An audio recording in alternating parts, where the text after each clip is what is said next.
Hey Sharon, so I'm looking over your lesson plans and wanted to give you some feedback. On the whole, I am really impressed with these lesson plans. They are very detailed. I can tell you've put a lot of thought into them.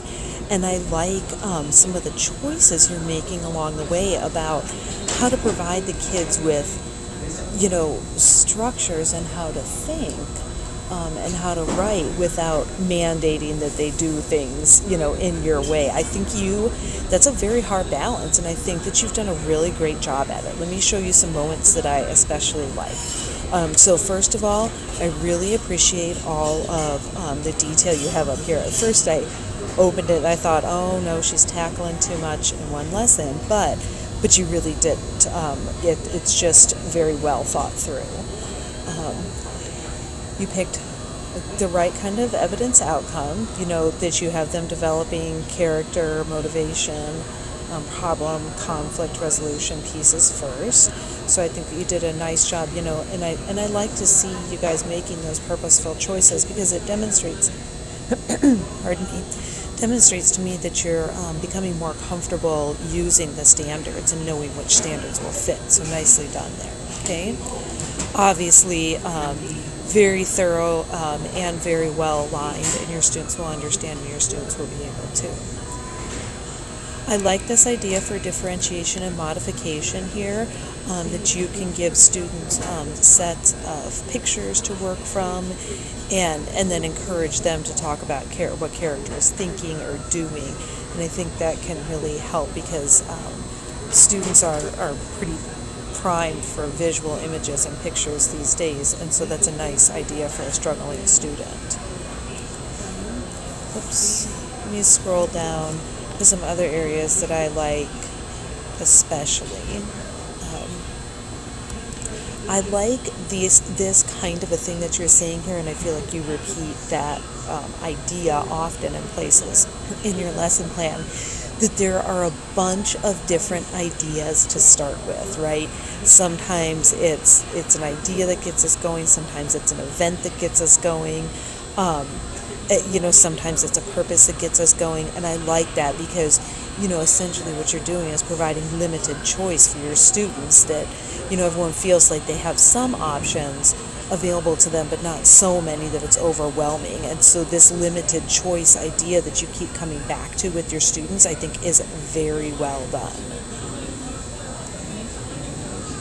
Something else I like, obviously I did look at the narrative pre-writing PowerPoint. I saw that you had used that same picture there, which I think is nicely done. Of course, I like the picture. And then at this point, I really like that you have released the kids and that you're having some back and forth with them. So now that you've talked about some of their limited choices, you've given them some options in writing about character. Now you're releasing the students to write.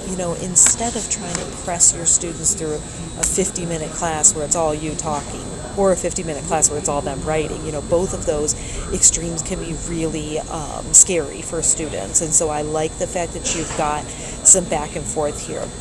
Your all about your character questionnaire is very well done too. I actually was intrigued by some of the questions that you had on there because it forces you to think about a character from multiple perspectives. What does a character think about herself versus what does someone else think about that character? And so I really liked that too. Okay.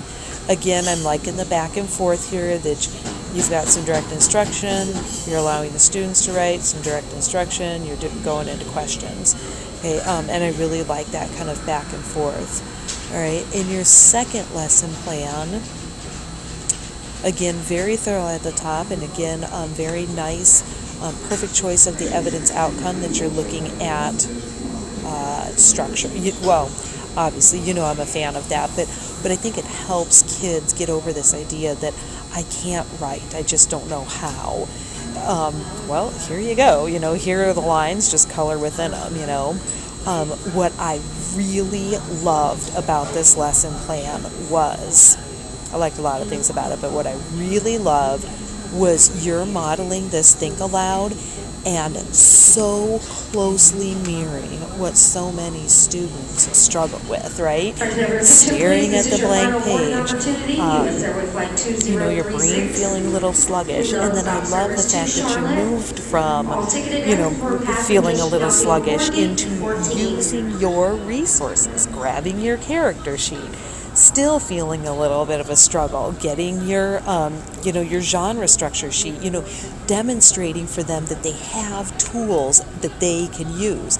And that's so powerful then, because when you release them to write, they've seen you do that. And if they get stuck, it's easy for them to refer back to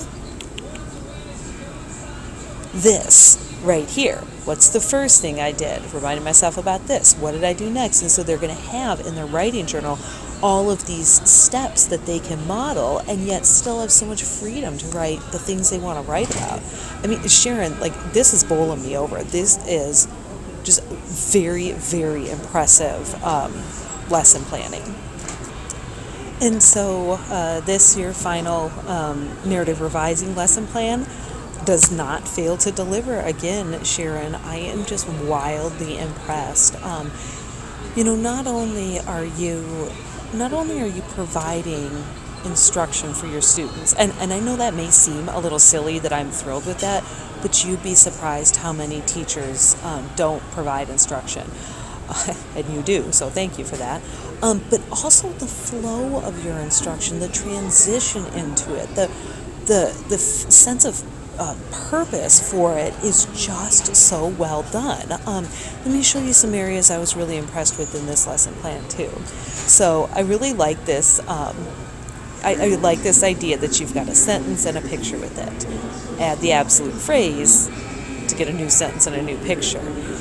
And so you do that. You allow the students to see it and encourage them to do it along with you. And then you ask them questions about the experience they just had. And that's what I love about this. You don't jump right in with the instruction. You allow them to see it or to experience it or to feel it first, so that it's right there in front of them, and be like, oh, wow, yeah, that is totally different.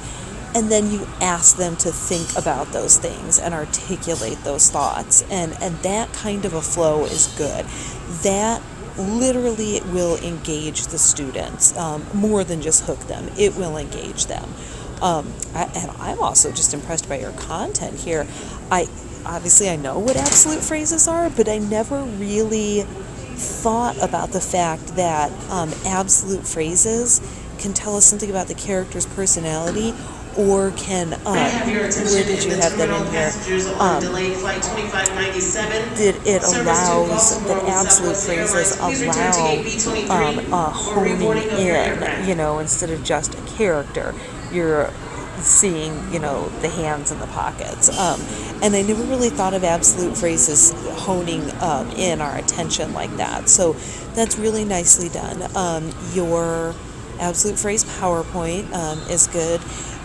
Lots of information on just one screen, so I would always caution you to not just throw that up there, because the kids will get busy copying down word for word what you have on the screen and not really think or pause or listen or anything, so just one little chunk of information at a time, and then a question about it or a pause to reflect or something like that. I think always just helps students feel a little more comfortable with that. And then I like how you have encouraged them not just to use absolute phrases, but use for and in these different ways, at the beginning, an interrupter at the end, etc. And then you bring to them this idea that revision is rethinking, not just editing. After you've clearly had them rethink sentences, now you say, okay, we're going to rethink everything in the paper. Sharon, this is just very, very impressive, very well thought through. And I think it's something that the kids would be able to move through and understand and even cross-apply, the grammar idea from one piece of writing to another piece of writing, and that's always our goal for them. So just very impressive work. Thank you.